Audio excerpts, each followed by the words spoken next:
হাজির স্ত্রী বলেছে না, আমি কোনো মিডিয়ার সাথে যাব না, কারোর সাথে কথা বলবো না। জোরে বলেন না আল্লাহু আকবার।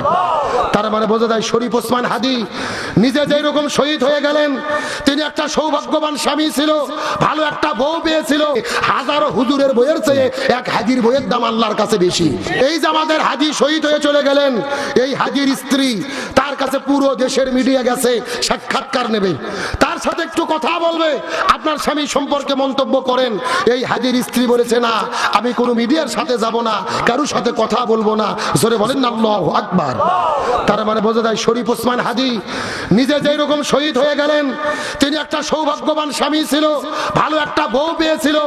আজকে আমাদের দেশে আমরা যে হুজুর, আমরা যে আলেম, আমাদের বইয়েরাও এত পর্দা করে না, করতে চায় না, বিধানগুলো মানতে চায় না, অথচ হাজির স্ত্রী, তার স্বামী মারা গেল, পুরো দেশের মিডিয়া তার সাথে ঘুরতেছে, তাও কারোর সাথে দেখা দেয়নি।